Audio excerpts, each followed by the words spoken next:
U.S. government has begun to work with U.S. Congress in ensuring total decoupling from China. They want to ensure that no U.S. company is making further investment in China. But as soon as this idea was conceived, Elon Musk quickly announced Tesla will be building battery plant in China, and it's one of the biggest battery plant in the country. This is a blow to the plan, but they want to ensure China's economy is brought to its knees.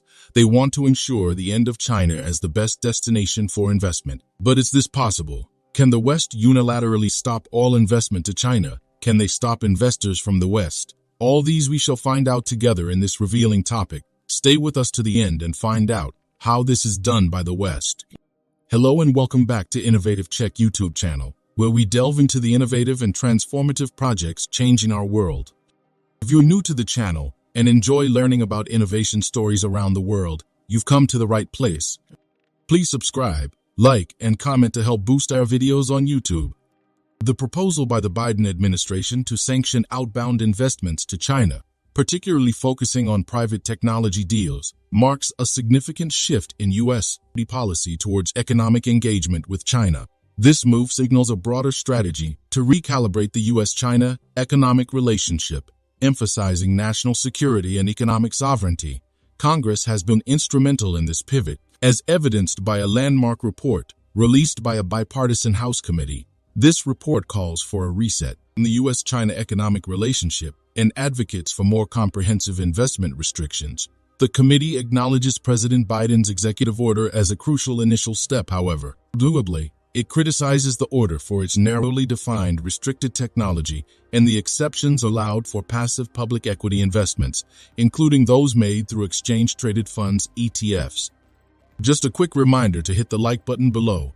YouTube has been restricting my videos a lot recently because of bots, so your like does help out this video massively in terms of the algorithm in YouTube.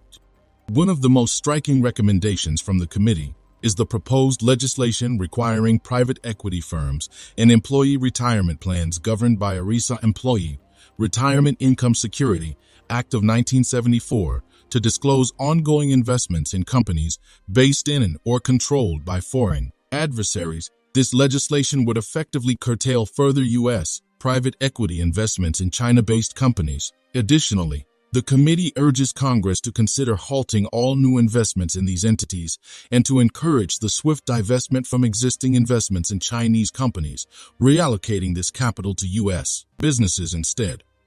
An intriguing question raised in this context is the rationale behind involving China in these investment dynamics in the first place. The committee's report suggests a radical approach, aligning the taxation of capital gains and dividends from investments in the People's Republic of China with the tax rates of American workers' salaries.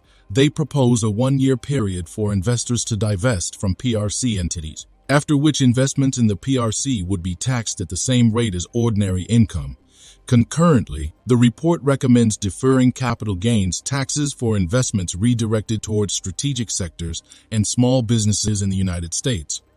This strategy extends beyond mere investment policies, potentially affecting global trade frameworks. The report's recommendations could herald the end of the World Trade Organization's current structure, especially considering its role in accelerating globalization since China's admission in 2001. There's a suggestion for like-minded countries to form a new multilateral organization that would exclude non-market economies, especially if China's economic governance remains incompatible with WTO standards.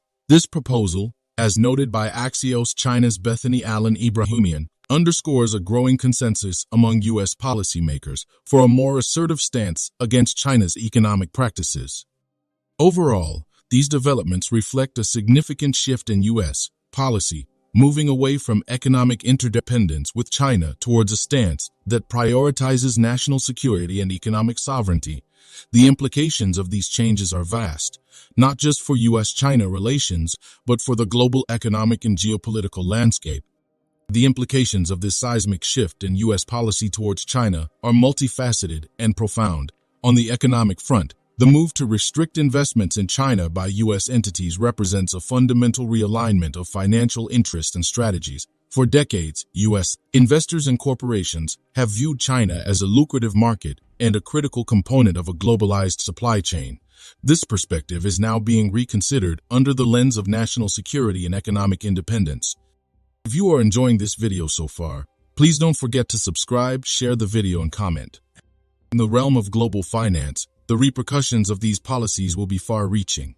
U.S. private equity firms, which have traditionally been significant players in the Chinese market, will have to navigate a new landscape where their investments in China are not just financially risky, but also potentially non-compliant with U.S. law. This shift could lead to a substantial withdrawal of U.S. capital from China, impacting both U.S. investors and Chinese companies that have relied on foreign investments for growth and expansion. The focus on redirecting investments from China to strategic sectors and small businesses within the U.S. underscores a growing trend of economic nationalism. This trend prioritizes the strengthening of domestic industries and the protection of national economic interests over globalization. Such a strategy could lead to significant growth in sectors deemed strategic by the U.S. government, potentially altering the landscape of American industry and innovation. The proposed changes in taxation policies related to investments in China also reflect a broader reevaluation of the U.S. economic relationship with the PRC by aligning the tax rates of capital gains from Chinese investments with those of ordinary American income. The U.S. government is sending a clear message about its stance on economic dealings with China. This move can be seen as an effort to disincentivize U.S. investments in China and encourage a reorientation of financial resources back to the U.S. economy.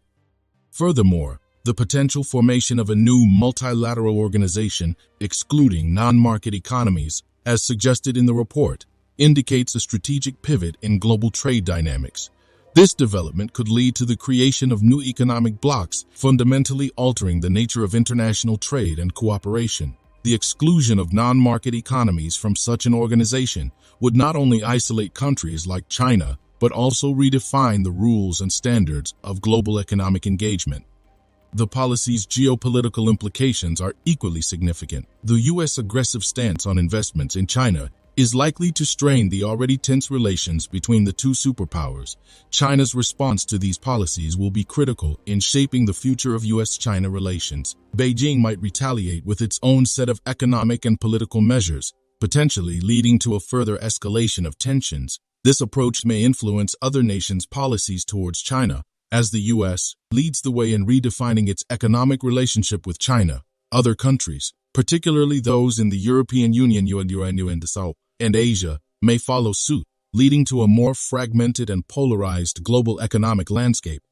The Biden administration's proposal, along with the Congressional report, represents a fundamental shift in U.S. policy towards China. This shift has significant implications for global finance, trade, and geopolitics. The move away from economic interdependence towards a more nationalistic and security-focused stance will have profound effects on U.S. industries, the global economy, and the geopolitical balance of power. Thank you for your attention, and I welcome your thoughts and questions on this complex and vital subject. Do you want to watch more videos like this one? If yes, please like and share the video and subscribe to get exclusive videos about how phenomenally China is developing and growing its influence.